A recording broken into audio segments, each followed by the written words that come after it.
Today, we are going to be thinking about what the new normal might look like. Now, we don't know, and there is so much stuff out there to read and many things we might want to consider.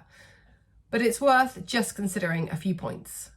So, remote working, that is going to be completely different. I think in the past, there were many organisations that may have had some frustrations around not having their workforce physically present.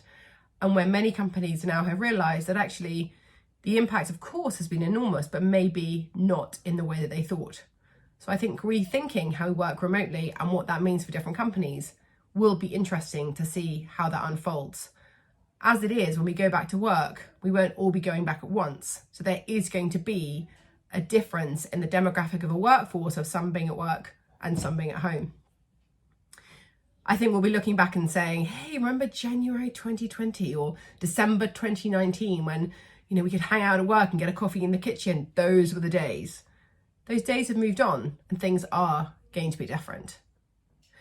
I think what's going to be challenging for all of us as we navigate working from home is thinking about an end to a working day. If you worked in an office before, you went to work, you had lunch there, you finished your day, you said goodbye to your colleagues and you went home. You may have worked when you got home, but mentally and psychologically, you ended your working day for your commute home. Then you went home, saw your friends, saw your family, but your working day was physically and energetically for you done. And that's really going to shift with more working from home, as it already is for thousands and millions of us at home right now. The other big change I foresee is that meetings are going to be quite different. And I think it will impact how we make decisions in businesses. You may have been used to in a company saying, hey, have you got 2 minutes? Or have you got 5 minutes? Let's grab so-and-so.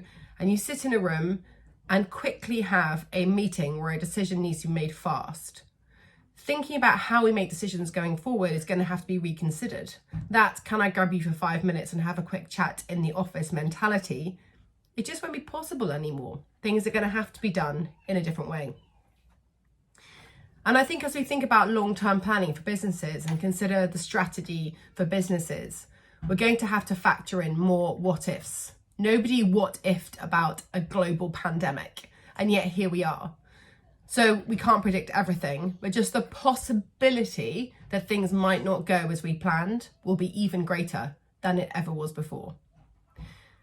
And just on a final note, I think the way we have contactless services, so perhaps the way we might see somebody face-to-face in the past, or we felt we needed to have a face-to-face meeting, I think those things will change too. Where I might have travelled to a meeting in the past and sat in front of somebody and we may have spoken for an hour, but actually 15, 20 minutes of that meeting was really getting into the nitty-gritty. But yet the other part of the meeting was really important because it was that human contact, that building of relationships. And so much of that is changing.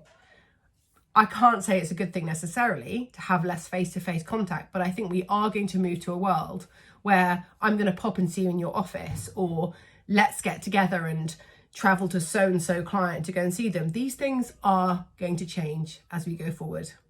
It's all food for thought. Have a good day.